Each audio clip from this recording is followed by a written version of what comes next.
Imagine a tiny island nation that has somehow, against all odds, pulled off the impossible. Yeah, it really does sound like fiction at first glance. Right. I Like don't we're know. talking about an entire generation achieving near 100% youth literacy, a booming modernized service economy, and a literal doubling of its green forest cover right in the middle of a super arid climate. It sounds like a completely utopian success story. It does, but then, imagine that same nation is holding this terrifying dual secret, like a sovereign debt ratio sitting at a staggering 136%. Which is astronomical. Totally. And alongside that, an invisible, toxic environmental tax that is affecting literally every single citizen. It's quite the paradox. It really is. So today we are taking a deep dive into this deeply clinical, super minimalist 15-page data report you sent us on the economic and social evolution of Cabo Verde.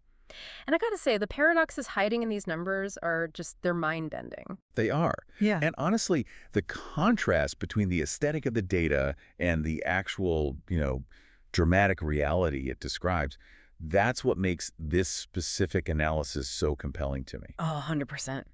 We're looking at a small island developing state. It's an archipelago off the coast of West Africa. And they are navigating this totally unprecedented period of human capital growth.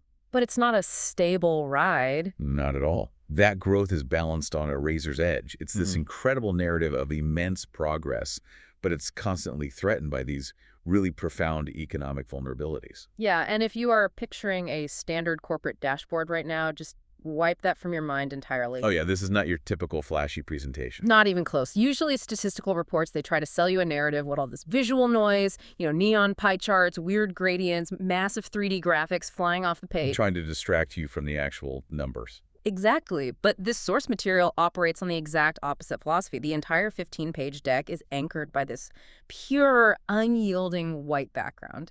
And I mean, hex code FFFFFF. Zero tint. It's intensely stark. It really is. And against that vast blank canvas, we only see these deeply controlled primary colors. There's this serious navy blue, a really heavy slate gray. And the accents are totally restricted to like a muted dark ochre or this somber gray-green. And no 3D graphics anywhere. Absolutely zero drop shadows or bevels. Everything is just mathematically flat. Which, that visual discipline is really a statement of intent by the authors. How so? Well, they're presenting a highly complex, multidimensional reality. And they're demanding that we look strictly at the mechanics of that reality. They strip away all the theatricality because the stakes here, I mean, the actual survival and prosperity of a nation, they just do not require any embellishment.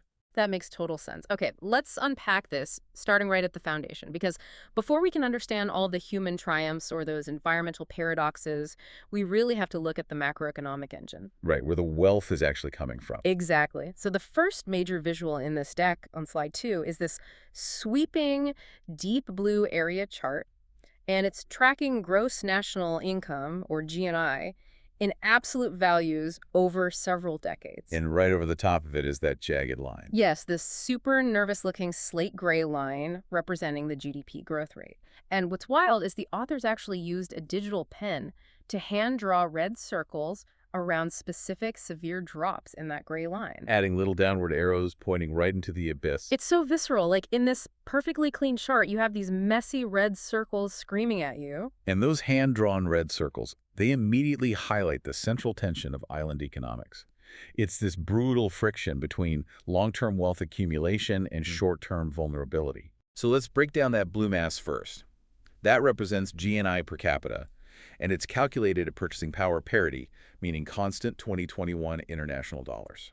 And purchasing power parity is super crucial here, right? Because it strips away those exchange rate illusions. Exactly. It basically adjusts the numbers so we can see what a dollar actually buys on the ground in Cabo Verde compared to, say, the United States. It's a measurement of genuine living standards. And when you look at that specific metric, the long-term trend is it's nothing short of triumphant. I mean, the data shows GNI per capita climbing out of the historical $100 range and scaling all the way past the $4,000 mark. Which is huge. We are witnessing a multi-generational leap here. The country successfully scaled the income ladder, moving its populace from widespread subsistence toward a highly modernized standard of living. But then, and this is where the chart gets scary, You trace that gray line, the GDP growth rate, and you hit those red circles, the volatility is just It staggering. really is. The long-term wealth grows, sure, but the engine misfires so violently along the way. We see sudden contractions of negative 1.3%, and in extreme years, the line plummets to negative 10%. Which is massive. I mean, for context, if a major industrialized economy shrinks by 2%, it triggers a global panic, mass government intervention. A 10% drop, that's an absolute earthquake that wipes out businesses overnight. And yet the chart shows them rebounding strongly every single time. Yeah. It's a total economic roller coaster. Yeah. So why is that happening? Well, what's fascinating here is that the natural question this raises is why this specific economy generates both sustained long-term wealth and such violent short-term instability. Right. And the subsequent data visuals, slides 3 and 5, they answer this by illustrating a massive fundamental structural shift. Ah, the bar charts. Exactly. We see a really stark contrast between two sectors. You have the gray-green bars representing agriculture, forestry, and fishing stacked right against the deep navy blue bars representing services. And the story in those bars is incredibly dramatic. Like, the agricultural sector isn't just stagnating, it is structurally shrinking. Significantly. The data points to specific years where agriculture hits negative 19.7% growth. Almost a fifth of the agricultural value wiped out in a single cycle. Just gone. Yeah.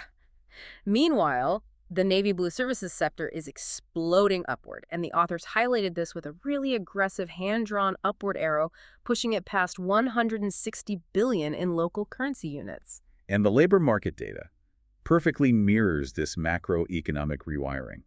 We see a persistent structural decline in agricultural employment. The people are literally leaving the fields. Making the move to the cities, I assume. Exactly. At the same time, male service employment, for instance, steadily climbs past the 55% mark. So the workforce is fundamentally migrated. You know, I was looking at this structural migration, and it makes me think of, well, picture a massive sailing ship navigating a really unpredictable ocean. Historically, Cabo Verde's cargo, its economy, its workers, was spread somewhat evenly across the deck. Some in agriculture, some in fishing. It was balanced, but maybe the ship wasn't moving very fast. Right, steady but slow. Exactly. But what this data shows is the country picking up almost all of its cargo and sprinting to one side of the ship to catch a massive gust of wind. The service sector wind. Yes. Moving all the cargo to the service side makes the ship just fly across the water.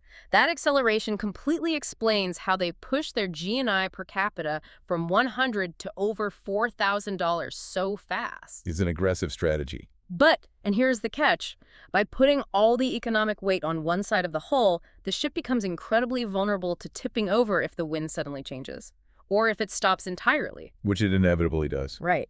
If there is a global shock to tourism or an international shipping crisis, the ship rolls hard.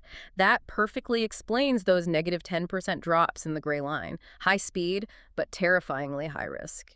That's a great analogy. And for a small island developing state, moving that cargo is rarely a strategic luxury. It is a mathematical survival mechanism. They didn't really have a choice. Exactly. The process is known as tertiarization, the aggressive shift toward the tertiary sector, which is services. You have to consider their geographic constraints. Right. They're in the middle of the ocean. Cabo Verde does not possess the vast, fertile landmass required to compete in global industrial agriculture.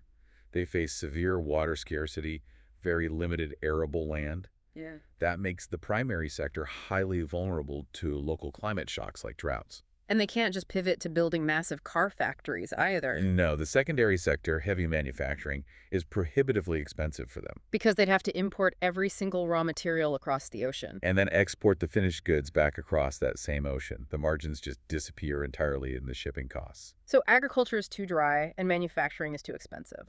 Therefore, the only viable pathway to scale the economy and actually lift the population out of poverty is to embrace high-value services. International tourism, telecommunications, offshore finance, logistical hubs. It's the only way they can generate compounding wealth. But it comes with that catch. Yes. Your ship analogy holds perfectly true here. It inherently binds the nation's fate to the whims of the global market. They must import their demand. Right. A recession in Europe, a global pandemic, a sudden spike in aviation fuel prices that instantly translates into those red circles on the GDP chart.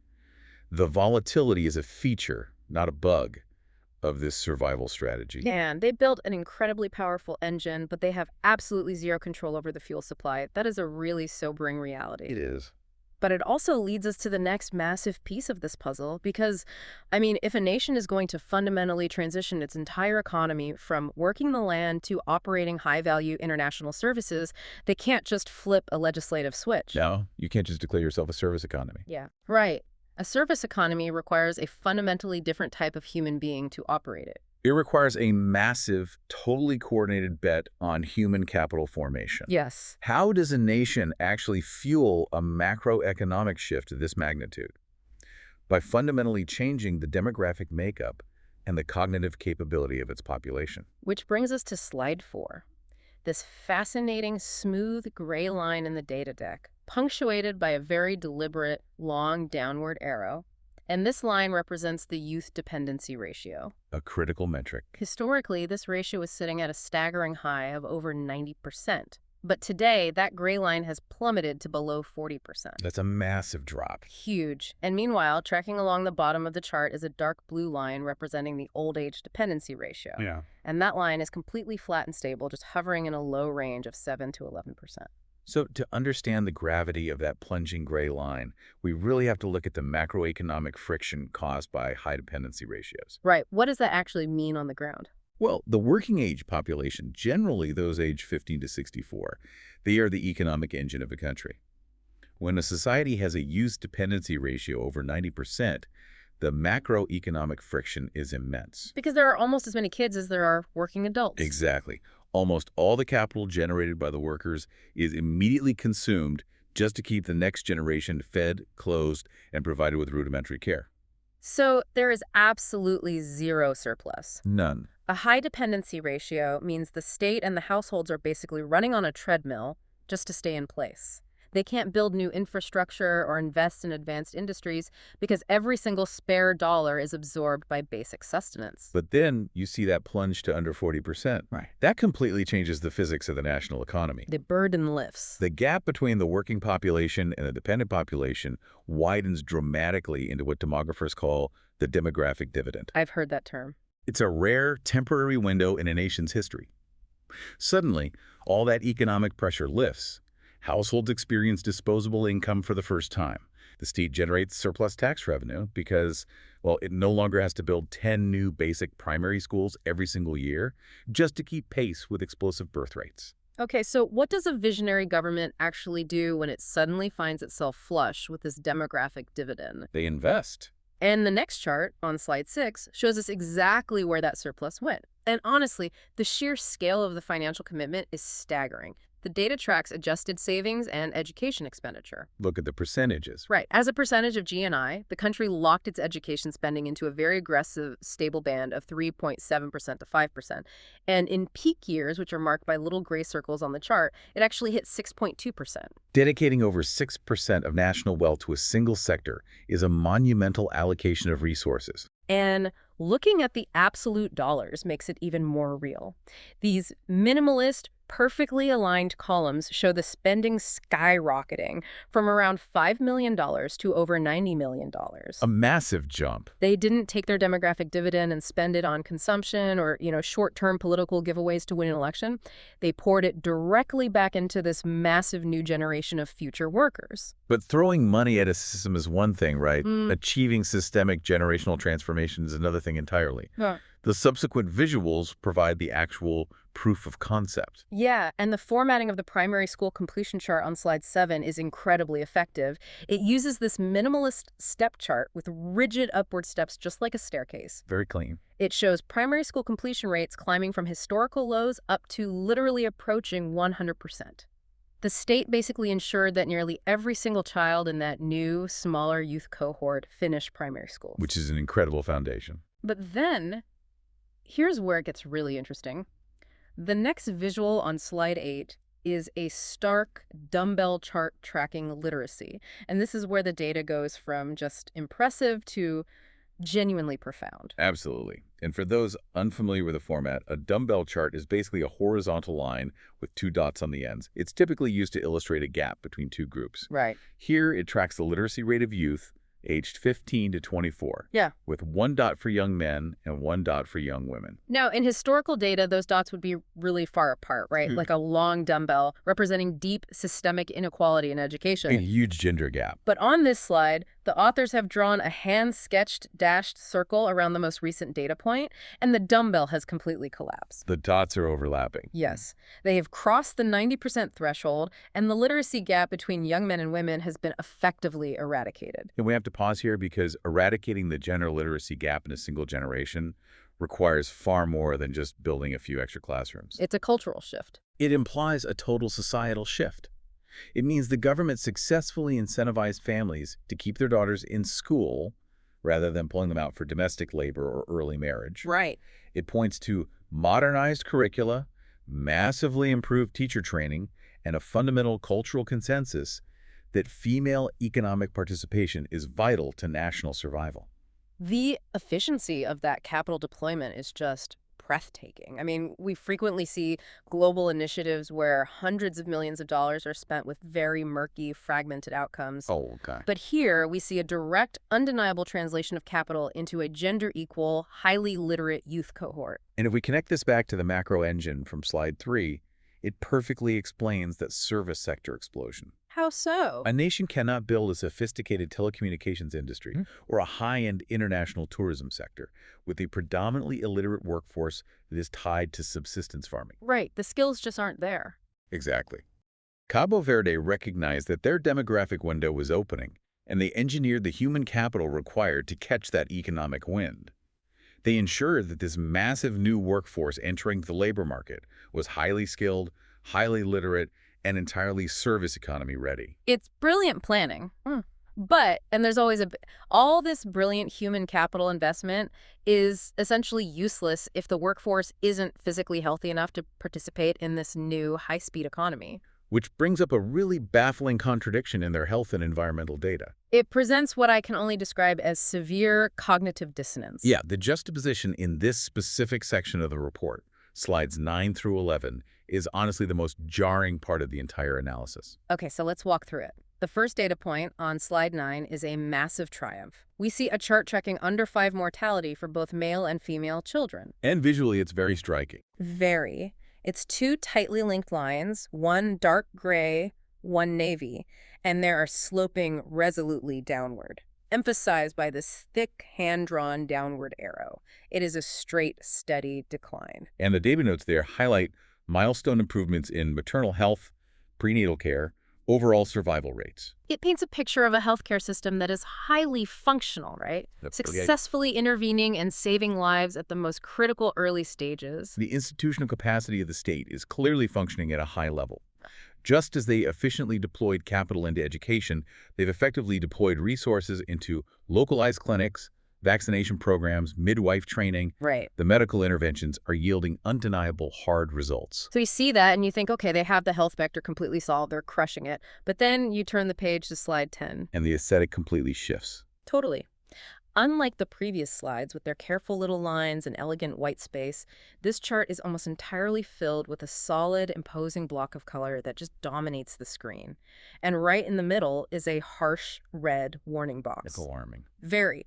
This visual tracks the population's exposure to PM 2.5 air pollution levels that exceed the World Health Organization guidelines. And the number presented in that red box is absolute. It's 100%. 100% of the population is exposed to PM 2.5 levels exceeding WHO safety limits. Every single person on the island. Every single person. And then, as if to make things even more confusing, the very next slide, slide 11, is this rare chart that uses a vibrant, hopeful green. The afforestation data? Yeah. It shows an upward sloping line tracking forest cover as a percentage of total land area. And the trend is remarkable. It grows from under 4% and consistently holds above 10.7%. They more than doubled their forest cover. In an arid environment, fighting desertification. I mean, that is an incredible feat of ecological engineering. Yeah. It really is. Afforestation in that specific climate requires immense dedication. You're talking about selecting drought-resistant species, managing incredibly scarce water resources, protecting saplings from grazing animals. It's a massive environmental victory. So, on behalf of anyone looking at this, I just have to stop and challenge the physical reality of these numbers. Go for it. How is this possible? We are talking about an island nation sitting in the middle of the Atlantic Ocean, surrounded by thousands of miles of fresh sea breezes. They are actively planting trees and doubling their forest cover. Right. They do not have massive, sprawling, heavy industry or giant coal-fired steel mills. So how can an ocean island with growing forests have a 100% PM2.5 pollution exposure rate? It seems impossible. It really does. I picture thick, gray industrial smog over a traffic jam when I think of PM 2.5. Is there some geographic reality we're totally missing here? This raises an important question, and it really requires unpacking the physical nature of environmental data. Okay, educate me. When we hear PM 2.5, which refers to fine particulate matter smaller than 2.5 microns, right? Small enough to bypass the respiratory system's defenses and enter the bloodstream. Exactly. When we hear that, our minds are conditioned to jump to anthropogenic or human-made pollution, Yeah. tailpipes and smokestacks. However, PM 2.5 is simply a measurement of particle size. It is not a measurement of its origin. Oh. The sensors do not differentiate between industrial exhaust and natural geology. Okay, so what geology is causing this massive spike? Well, Cabo Verde sits off the coast of West Africa, directly in the path of the Harmattan winds. The Harmattan winds. Yes. These are extremely dry, dusty trade winds that blow directly from the Sahara Desert over the West African subcontinent and out into the Gulf of Guinea. Oh, wow. They carry massive continent-scale plumes of ultra-fine Saharan sand and dust all the way across the ocean. During certain times of the year, this dust physically blankets the islands. So it's sand. Yes. That natural geological phenomenon alone registers as severe, unavoidable PM 2.5 exposure for the entire population. That is wild. The wind is literally aerosolizing the Sahara Desert and blowing it straight into their lungs. Precisely. It's entirely natural, but it's still highly damaging particulate matter. Absolutely. The lungs react to the physical irritant regardless of its source. And furthermore, we must layer on the micro-infrastructure challenges on top of that. Right, because they are still developing. Exactly. While the nation is rapidly modernizing, many households in developing island states still rely on biomass, meaning wood or charcoal, for daily cooking.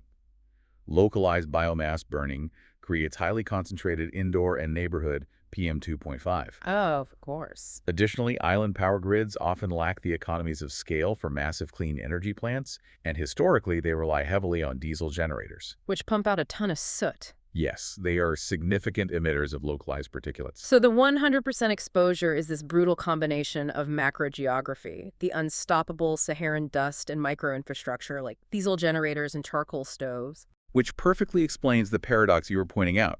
The state is highly effective at medical interventions, providing prenatal vitamins, building local clinics, which drives the infant mortality line straight down.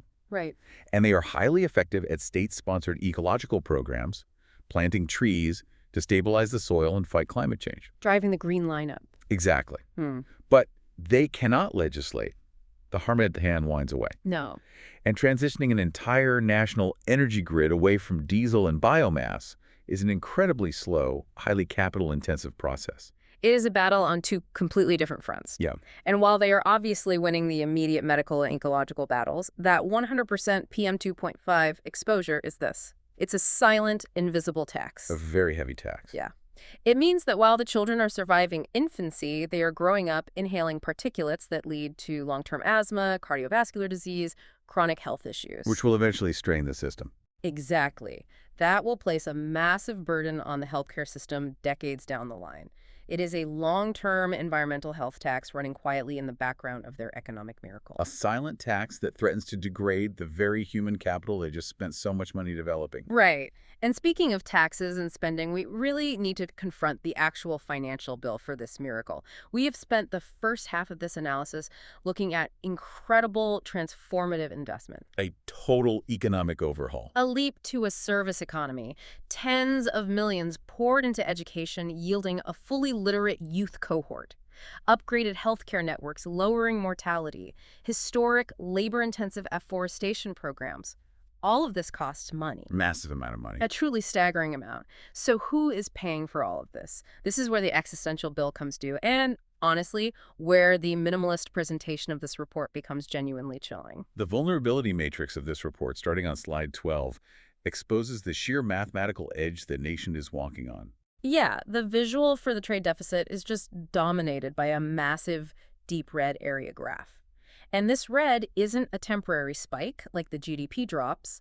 It is a permanent, heavy block dragging the entire chart downward. It's a structural deficit. It tracks the balance between the goods and services Cabo Verde exports versus what it must import. Because they shifted so heavily away from agriculture and manufacturing, the economy is now desperately dependent on imports for physical survival. They have to import almost everything. Everything, their fuel, their machinery, their consumer goods, and a vast amount of their daily food supply. It is a structural hemorrhage of capital. To balance those books, to pay for the imports that literally keep the nation alive, they rely entirely on external cash flows. Tourism and remittances. Exactly. International tourism bringing in foreign currency and remittances from the large diaspora of Cabo Verdeans living abroad, sending money back home. So when a country imports vastly more than it exports and simultaneously spends an absolute fortune on domestic health and education infrastructure, it has to cover that massive gap somehow. And the next chart reveals exactly how they did it. And it is the most visually alarming graphic in the entire deck. Slide 13. We have a dark red line tracking external debt as a percentage of GNI. Across the middle of the chart is a light gray dashed line, which is a standardized warning threshold. The 100% mark. Right. And the red line doesn't just cross it, it blows completely past it. From historical lows of roughly 30%, the debt climbs to terrifying heights, reaching 100% of gross national income. And it keeps going. In the extreme risk nodes, which the authors have deliberately marked with stark red arrows and sharp circles, it hits an astonishing 136%. 136% external debt to GNI. For a developing nation, a debt to GNI ratio over 100% is historically the territory of sovereign default, IMF bailouts, hyperinflation, and systemic economic collapse. Total ruin. It means the country owes significantly more to foreign creditors than its entire domestic economy generates in a year. Okay, I have to push back here. Because looking at that 136% figure, it just looks like sheer financial recklessness. It looks like suicide. How are they surviving this? It's a very precarious position. I kept trying to figure out an analogy for this level of leverage while reading.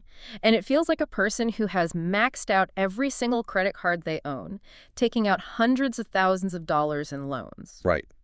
But they didn't spend it on sports cars or luxury vacations. They maxed out the credit cards to pay for a brilliant top-tier medical degree and a law degree. I see where you're going. The debt they are carrying is absolutely terrifying mathematically. Yeah. Any slight change in interest rates could ruin them, but they haven't gone bankrupt yet. Why? Because the bank looks at them and says, well, your credit score is impeccable, you always make your minimum payments on time, and you're incredibly smart and stable, we'll keep lending to you. The distinction between productive and consumptive debt is vital here, and your analogy captures it perfectly. They borrowed to build the human capital, they didn't squander it, and the subsequent visual, the credit score in your scenario, is the institutional anchor holding the entire nation together. Which brings us to slide 14. This slide is a horizontal bar chart measuring control of corruption and political stability. And the data here is just phenomenal. It's remarkably consistent. The standard error, those little gray indent boxes marking the statistical reliability of the data, is incredibly small, just 0.17 to 0.20. It indicates highly reliable, highly consistent scoring over time. They score exceptionally well on lack of violence and political stability. And these pristine governance metrics explain why the red line of debt hasn't destroyed the country. It's the glue holding it all together. Exactly. International bond markets, the IMF, foreign direct investors, they're highly, almost aggressively sensitive to risk in small island states. If a country has 136% debt and systemic corruption, capital flees immediately. Because it's too risky. The currency collapses, and the state fails to import basic food and fuel. Because the lenders know the borrowed money is just disappearing into politicians' pockets. It's not building anything. Precisely. But because Cabo Verde has maintained a highly functional democracy, robust institutions, and excellent control of corruption, the international community continues to trust them. The credit score is spotless. The creditors trust that the borrowed millions are actually being poured into concrete for schools, salaries for teachers, and desalination plants for the tourism sector. The stability is literally the only thing preventing the mathematical reality of their debt from triggering a sovereign default. It is a masterpiece of macroeconomic balancing, but it requires absolute perfection. You Yeah. can never, ever drop the ball on governance. No margin for error. One severe political crisis, one corrupted election, and that trust vanishes. The bank calls in the loans, and the whole house of cards comes down. Which brings a profound sense of urgency to the final section of the report, the master synthesis on slide 15. Bringing it all together. The authors take this entire 15-page, multi-decade data journey and compress it into a single, actionable framework, a SWOT analysis: strengths, weaknesses, opportunities, and threats. And sticking to the brutalist aesthetic, the slide is just pure white. No fancy boxes, no shading, just thin, dark lines dividing the slide into 4 minimal quadrants with bold text for the key points. Very analytical. So what does this all mean? Let's walk through what the data is telling us, quadrant by quadrant, starting with the strengths. The strengths quadrant summarizes the triumphs of that human capital bet. It highlights the demographic dividend, the falling dependency ratio that freed up economic potential. Right, the plunge in the gray line. It points to the near 100% primary education completion rate and the erasure of the gender literacy gap. Crucially, it explicitly anchors these achievements in the top-tier political stability and governance we just discussed. These are the engines of their future. Then we move over to the weaknesses. And this is the vulnerability matrix laid bare. The hyper-reliance on the service sector, basically the ship with all its cargo on one side. Highly exposed. They remain entirely exposed to global tourism shocks. Combined with that is the chronic, severe trade deficit. They have to import almost everything they need to physically survive. Now looking forward, the opportunities quadrant is fascinating because it loops right back to the environmental data. The green afforestation line. Exactly. The authors highlight the doubling of the forest cover not just as a nice ecological story, but as a massive strategic economic asset. By greening the islands, Cabo Verde opens doors for high-end, sustainable ecotourism. So they can evolve the service sector rather than abandoning it. They can move beyond, basic mass market beach tourism into a premium, environmentally conscious service model. Which commands vastly higher margins. Right, and attracts totally different types of capital. Use the green miracle to upgrade the economic engine, drawing in tourists who pay a premium for ecological preservation. But then we hit the bottom right quadrant, the threats. Yeah. And the report does not pull any punches here. It lays it all out. The looming specter of external debt, sitting way over 100% of GNI, is a systemic financial bomb. It could detonate at any time if global interest rates spike or credit markets freeze. And right next to it, the invisible threat. The 100% PM 2.5 exposure rate, that long-term health tax that will eventually strain the medical system and reduce the productivity of the workforce, they just spent millions educating. And this SWOT analysis leads directly to the policy recommendations the authors impartially outline at the bottom of the slide. What do they suggest? They present a mathematical necessity. The country must diversify its economy. They cannot remain entirely dependent on basic services and imports. They need to find niche exports, perhaps digital services powered by their newly literate youth, or blue economy maritime resources, to slowly close that massive trade deficit red zone. And what about the debt? I mean, they can't just grow out of 136% overnight. No, they urgently need to leverage their impeccable governance score to negotiate debt restructuring. They need to sit down with creditors and refinance that burden into longer-term, more manageable instruments. Buy themselves some time. Furthermore, they need to attract green finance, global capital specifically earmarked for climate resilience, to address the environmental health paradox. To fix the PM 2.5 issue. Exactly. That capital could fund the transition away from biomass and diesel grids to renewable energy, directly combating the localized PM 2.5 exposure. Looking at this minimalist deck, at all these perfectly aligned charts and stark backgrounds, it is amazing how much narrative hides behind academic formatting. It really is a sweeping story. This isn't just an economic summary. It is a deeply human, highly dramatic story of a tiny island nation fighting for its future on multiple fronts. They are fighting the desert by planting forests in the dust. They are fighting historical poverty by pouring every spare dollar into educating their daughters and sons. And fighting global financial gravity. Yes, by maintaining pristine political stability while carrying terrifying amounts of debt. It is a total high-wire act of nation building. If we connect this to the bigger picture, The data reveals a remarkable synthesis of profound vulnerability and extraordinary resilience. It really does. I'm so glad we got to dive into this. It is proof that you don't need 3D exploding pie charts to tell a thrilling story. The data, presented cleanly and rigorously, holds more tension than a blockbuster movie. It does. But before we conclude, there is one final concept to mull over. Something that builds heavily on this data, but highlights a looming shadow not explicitly spelled out in the policy recommendations. Oh, I love these. Let's hear the final thought. We spent a lot of time discussing the demographic dividend, that plunging youth dependency ratio. It is a massive tailwind today. It is the engine generating their wealth and allowing their investments. But we must remember the fundamental unbreakable law of demographics. Which is? Time only moves forward. The workforce ages. The massive cohort of youth today, the ones who just achieved 100% literacy, will grow old. The demographic window is temporary. Eventually, that flat, stable, dark blue line on slide 4 to 1, the old age dependency ratio, is going to curve sharply upward. The youth of today are the retirees of tomorrow. Exactly.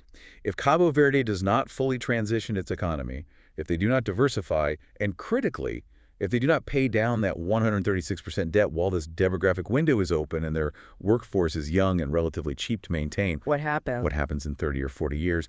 What happens when the demographic dividend expires, the old age dependency ratio inevitably spikes, and the massive bill for that debt comes due for an aging island? Wow, that is the ticking clock hidden deep in the data. You build the engine, you catch the wind, but you only have so much time before the weather changes permanently.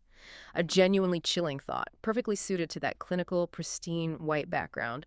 Thank you for joining us on this deep dive. Keep questioning the data.